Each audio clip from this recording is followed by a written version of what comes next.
हमने समाजवादी पार्टी और इस्लाम पार्टी एक मालेगांव सेकुलर फ्रंट बनाया और पूरे शहर से उम्मीदवार साइकिल निशान और रिक्शा निशान पर उम्मीदवारी कर रहे हैं।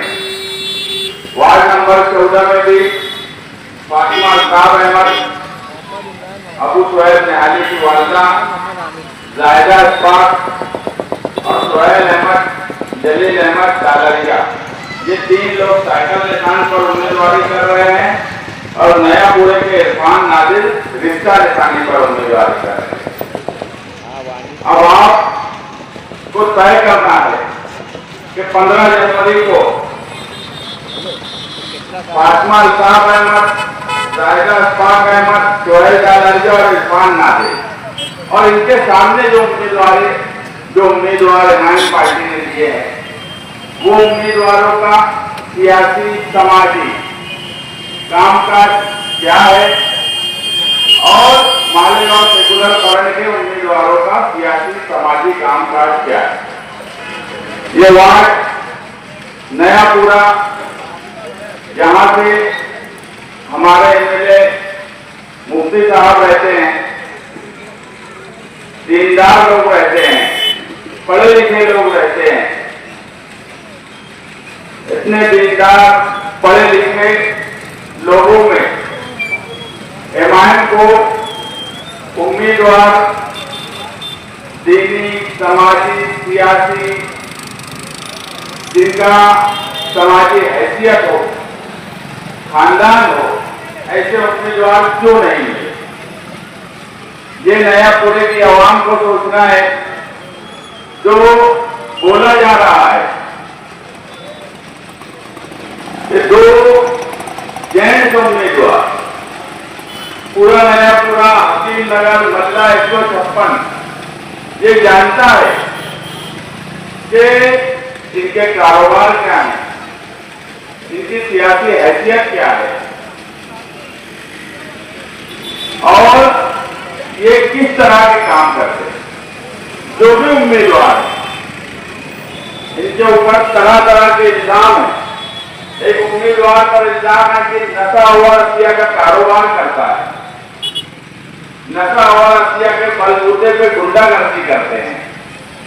मुझे बताओ, नयापुरे जैसे वार्ड में इस तरह के उम्मीदवार देने की जरूरत थी क्या? और एक उम्मीदवार के बारे में ऐसा बोला जा रहा है कि वो तो डांडगई से बोलता था कि मुझे टिकट नहीं मिली है ना, मुझे टिकट नहीं मिली है ना, तो समझ में आ रही है एमएलए के ये टिकट लेने का तरीका हो सकता है। इतना डर और खौफ मुफ्ती साहब पर क्यों है? अब मैं ये सोचने लगा हूं इस इलेक्शन में कि ये पूरे इलेक्शन के दौरान जो एक बात आप भी महसूस कर रहे होंगे, हम भी महसूस कर रहे हैं कि एमएलए साहब इतने मजबूर, लाचार, डरे हुए क्यों हैं? उनको धमकी देकर टिकट ले लिया जाता है। उनके ही लोगों का बोलना है कि रुपया पैसा देकर टिकट ले लिया जाता है। मुझे बताओ, कोई धमकी देकर निहाल साहब का घर यहां रहा है, जो महाराष्ट्र के लीडर थे, आपके लीडर थे, नयापुरे का एक बंदा मुझे बता दे कि निहाल साहब से कोई इस तरह टिकट कभी ले सकता था क्या कि मुझे टिकट नहीं देगी तो इसकी समझ बना देती हूँ। ऐसा कोई भी फर्ज नयापुरे का, मेरी माए बहनें जो नयापुरे में अपने घरों से सुन रही है, मुझे बता दे कि कोई निहाल साहब को इस तरह का जुमला बोलकर कभी टिकट ले सकता था क्या? फिर इनको क्यों इस तरह की धमकी देकर टिकट दिया जा रहा है? क्या मजबूरी है इनकी टिकट देने की? चलो ठीक है, हम ये मान लेते हैं कि इनकी मजबूरी है। ये कोई मजबूरी होगी, इलेक्शन के बाद हमारे सामने आ जाएंगी। आज तो हमें नहीं पता कि क्या मजबूरी है, क्या लाचारी है या क्या डर खौफ है, मगर सियासत में कोई बात कभी छुपी नहीं रहती। आज नहीं मालूम है, कल मालूम हो जाए।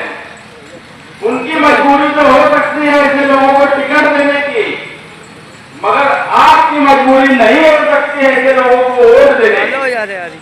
क्या आप क्यों ऐसे लोगों को वोट देंगे? आपकी क्या मजबूरी हो सकती है? नया पूरा जैसा हिस्सा ये मजबूर हो सकता है क्या? जहां की क्यादत में हाल शायद लेके दबाव लीडर जिनकी सूची महाराष्ट्र भर में बोली जाती है, ऐसे लीडर को पैदा करने वाला नया पूरा के वोटर मजबूर या डर और खौफ से वोट दे सकते हैं क्या? ये आप लोगों का इम्तिहान हुआ 15 जनवरी को कि आप डर और खौफ मजबूर लाचार होकर वोट देंगे या किसी की समाजी हैसियत, सियासी दिलचस्पी, उसके कामकाज को देखकर वोट देंगे। 2005 जो नया पूरे की है, मुझे बताओ उस खातून से बेहतर उसके सामने उम्मीदवारी करने वाली खातून हो सकती है क्या? जो आंगनबाड़ी के बच्चों को पढ़ाती है, नया पूरे की गलियों में अगर कहीं किसी खातून का कोई मसला हो जाए, इलेक्शन की बात बाजू में रखो, घर घर दौड़ती है, घर घर जाती है। 2005 ऐसी खातून जो कामकाज को लेकर, हर तरह के काम को लेकर आपके दुख दर्द में आपके घर में बैठती है, आपके जैसा आम इंसान की तरह वो आपके पास रहती है, तो क्या इस खातून को नया पूरा वोट नहीं देगा क्या? नया पूरा मजबूर लाचार डर और खौफ के साए में वोट देगा? ये नया पूरे वाले को तय करना है, ये वार्ड नंबर 14 वाले को तय करना है। ये लीडर अगर मजबूर और लाचार है तो उसको रहने दो। वोटर मजबूर और लाचार न कभी था न कभी हो सकता है। आप अपने दिल की आवाज पर वोट दीजिए। आप सोचिए कि ये वक्त सिर्फ आपकी बुनियादी जरूरत का नहीं है। जन्म जागने के सवाल पर नया पूरे की 3 नंबर गली की फातिमा सभी वो और किसी के पास नहीं है। वो नया पूरे में जो हमारे सामने उम्मीदवारी कर रहे हैं उनके पास भी नहीं है।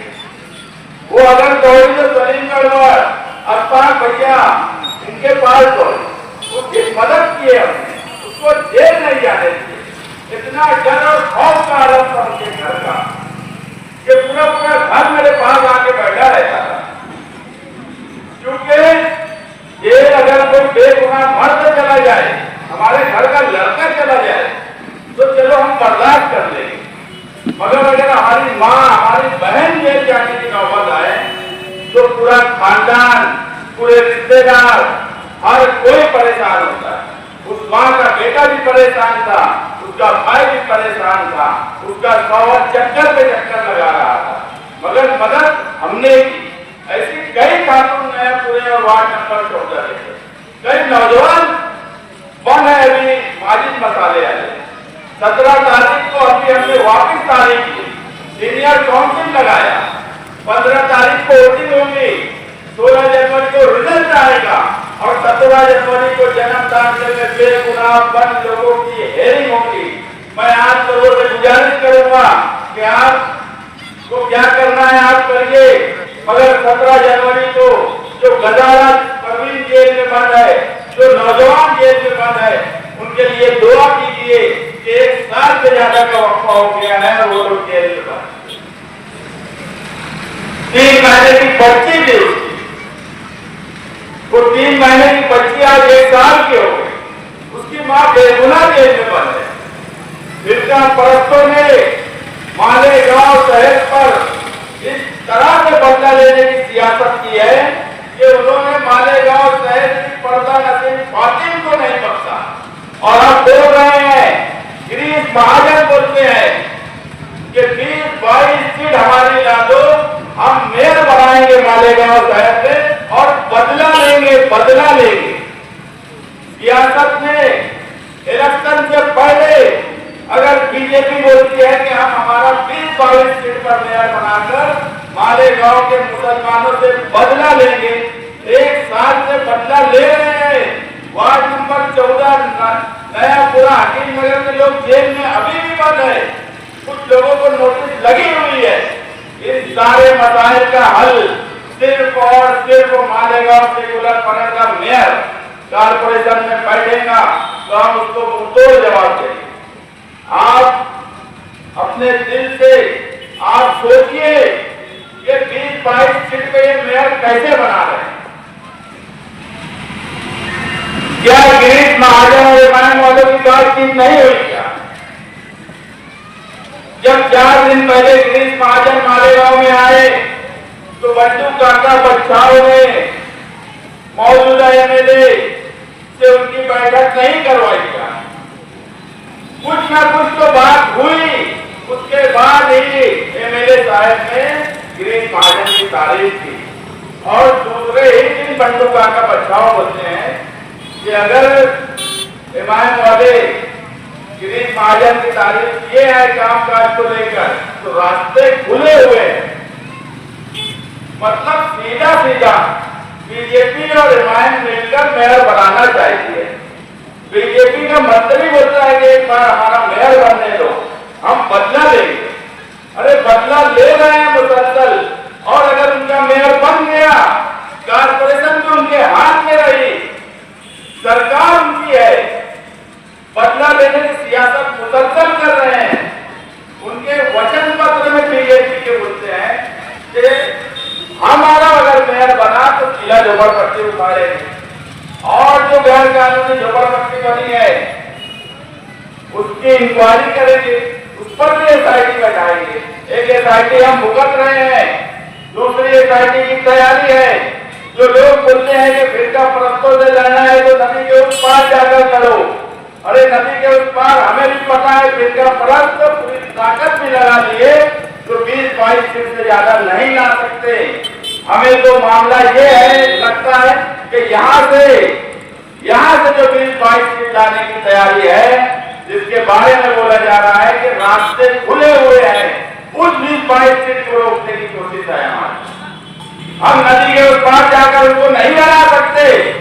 हम ये नहीं बोलते कि हम नदी के उस पार जाकर फिरका परस्तों के सामने इलेक्शन लड़कर उसको हरा सकते हैं। वो ताकत हमारी नहीं है नदी के उस पार उसके सामने इलेक्शन लड़के हराने की।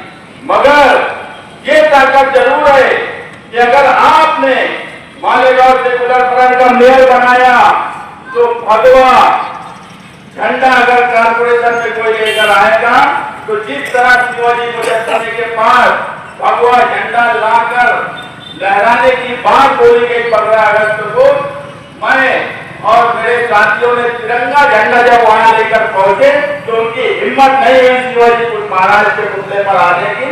ये ताकत तो हम फिरका परस्तों से लड़ने के लिए रखते हैं। और इस तरह की जो 20-22 सीट है वो नयापुरा, इस्लामपुरा, बेलबाग, इस्लामाबाद, बस यही 4-5 पॉइंट पर घमंड किया जा रहा है कि ये तो हमारे भक्त हैं, यहाँ की माए बहने तो जो मैं बोलता हूँ वही सुनती है। तो आप क्या बीजेपी का मेयर बनाने के लिए इस बार वोट देंगे? हालात मालेगांव सेकुलर फ्रंट के शहर भर में अच्छे हैं। हम अपनी ताकत पर इंशाअल्लाह मेयर बनाने की तरफ जा रहे हैं और 16 जनवरी को मालेगांव सेकुलर फ्रंट इंशाअल्लाह इख्तियार में आ रहा है। अब वार्ड नंबर 14 नयापुरा और उन बस्तियों के वोटर्स और आवाम क्या चाहती है तो वो इख्तियार में हिस्सेदार बनेगी। या बीजेपी जो रास्ता खुला है वो रास्ता नयापुरे जैसे वार्ड को ही लेकर बोला जा रहा है। वो आगरा रोड के तुम्हारे हिस्से में नहीं बोला जा रहा, वो गुरुवार वार्ड औरंगाबाद के हिस्सों को लेकर नहीं बोला जा रहा है। रास्ता खुला अगर बीजेपी बोलती है हमारा है इमाम के लिए तो वो नयापुरे से वो रास्ता जाएगा नदी के उस पार उनकी चौखट पर, वो इस्लामपुरे से रास्ता जाएगा उनकी चौखट पर, वो इस्लामाबाद और किले से रास्ता जाएगा उनकी चौखट पर, वो बेलबाग से रास्ता जाएगा उनकी चौखट पर। मैं जिन वार्ड का नाम लिया हूँ, महल्लों का नाम लिया हूँ, बताओ इन महल्लों में मजहबी, दीनी, असरी, तालीम याफ्ता लोग रहते हैं। बाकी के लोगों के बारे में नहीं बोलना है। मगर क्या आप लोग बीजेपी के लिए रास्ता खोलना चाहते हो क्या? भूलना चाहते हो। आने वाला वक्त एफआईआर की इंक्वायरी का है। आप यहाँ बहुत से लोगों का कॉन्टेक्ट आज भी यूपी में होगा। आप यूपी में पूछिए कि एफआईआर वहां चल रहा है, कारपोरेशन के बाद महाराष्ट्र में शुरू होगा, तो यूपी में आप फोन लगा के पूछिए कितनी तकलीफ मुसलमानों को दी जा रही है। जो लोग बोलते हैं कि एफआईआर का मुद्दा ये लोकल मुद्दा नहीं है, बेवकूफ लोग हैं। एफआईआर की इंक्वायरी कौन आपके घर पे आके करेगा? घरपट्टी के मुलाजिम जो कारपोरेशन में काम करते हैं वो आएंगे, जो प्राइमरी के टीचर्स है वो आएंगे। अगर भगवा मेयर बना, अगर बीजेपी का मेयर बना, तो मुझे बताओ इनसे काम कौन लेगा? तुम्हारी तो मामूली सिग्नेचर जन्म दाखिले में अगर गलती हुई थी तो उनके ऊपर गुना दाखिल कर दिया। तो एफआईआर की इंक्वायरी में कौन तुम्हारा साथ देगा? जन्म दाखिले के मामले में मुझे बताओ वार्ड नंबर 14 में किसने टेबल लगाया, किसने कोशिश की? तो एफआईआर के लिए कौन कोशिश करेगा? यही जायजा इस बार नयापुरे में घर घर घूमेगी कि नहीं घूमेगी? जिसे कागज समझता है, जिसे औरतों की तकलीफ समझती है, जिसे ये समझता है कि अगर कुछ 19-20 कागज है तो उसको कैसे दुरुस्त किया जाए, ये जायजा इस बार समझेगी कि नहीं समझेगी? तो आप इस इलेक्शन में बहुत सोच समझ कर वोट दीजिए। ये अबू सुहैल निहाली यहाँ बैठा रहता है फतेह मैदान में, इसको कागजात से लेकर ताकत से लड़ने तक का तजुर्बा है। जो अपने नाम के आगे निहाली लगा दिया हो, उसकी हिम्मत के बारे में क्या सोचने का सवाल है? सुहैल नारंगिया यहाँ बैठा है, मुझे बताओ ये शहर भर में खिदमत करता है कि नहीं करता है? इसका खानवादा, इसके भाई लोग खिदमत करते हैं कि नहीं करते हैं? ये इरफान नाजिर जो बैठे हैं, बताओ ये नयापुरे का नाजिर फैमिली का नौजवान, आप क्या जवाब देंगे इसके सामने? अगर कोई गुंडा और नशा करने वाला सुन के आया तो नयापुरे वाले गांव को और शहर को क्या जवाब देंगे? हमने अच्छे नुमाइंदे दिए हैं, बड़े लिखे नुमाइंदे दिए हैं, जिन्हें कागजात की समझ है। वोट आपकी अमानत है, वो आपकी ही अमानत रहेगी। मगर आप अगर उस वोट की अमानत को 15 जनवरी को 3 साइकिल निशान और 1 रिक्शा निशान पर वोट दिए, तो मैं यकीन और इत्मीनान के साथ कहता हूं कि उस अमानत की हिफाजत करने की जिम्मेदारी मालेगांव से गुलरफरंज और हमारे 4 उम्मीदवार जिनको आप वोट देंगे, इनकी जिम्मेदारी होगी। एफआईआर की इंक्वायरी शुरू होगी और किसी भी तरह की इंक्वायरी शुरू होगी, फतेह मैदान से लेकर कुशवाहा चौक तक, हकीम नगर से लेकर 30 तहसील तक ये दौड़ते फिरेंगे, टेबल लगाएंगे। ये इत्मीनान और यकीन मैं दिलाता हूँ। जो लोग बोलते हैं कि फिरका परस्ती से लड़ने की बात, जो लोग बोलते हैं कि एफआईआर की इंक्वायरी का क्या मामला है, उनको ना एफआईआर का फुल फॉर्म मालूम है, ना उनको कोई कागजात समझते हैं। इसलिए आप 15 जनवरी को बहुत सोच समझकर वोट दीजिए। पैसे के बलबूते पर हमारे सामने इलेक्शन लड़ने की तैयारी है, गुंडागर्दी करके इलेक्शन लड़ने की तैयारी है।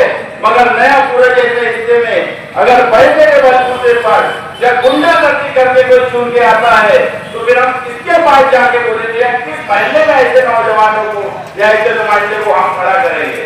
ऐसे साफ किरदार के नुमाइंदे, ऐसी सामाजिक खिदमत करने वाले नुमाइंदे अगर नयापुरे जैसे वार्ड में आप नहीं चुन के देंगे, तो मुझे बताओ इनको हम कहां ले जाकर खड़ा करेंगे?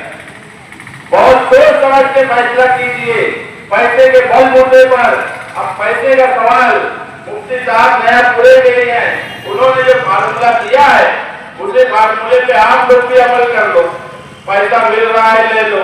उन्होंने जो बोला था कि अगर कोई देने आ रहा है, मुझे पता है नयापुरे वार्ड में कोई पैसा लेना नहीं चाहता, मगर अगर कोई देना ही चाह रहा है तो ले लो।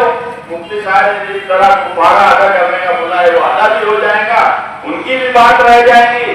आप एक अच्छे किरदार के लोगों को चुन के लाएंगे, आपकी भी बात रह जाएगी। इसलिए बहुत सोच समझकर फैसला कीजिए। खास तौर से नयापुरे और वार्ड नंबर 14 की आवाम, आप फातिमा अस्ताब अहमद साइकिल निशान, जाहिदा अस्फाक अहमद साइकिल निशान, सुहैल नारंगिया साइकिल निशान, इरफान नाजिर रिक्शा निशान पर 15 जनवरी को वोट देकर आप इन्हें कामयाब करिए। इंशाअल्लाह 16 जनवरी को मालेगांव सेकुलर फ्रंट का इक़्तिदार आ रहा है और आप उस इक़्तिदार के हिस्सेदार बनिए। शुक्रिया।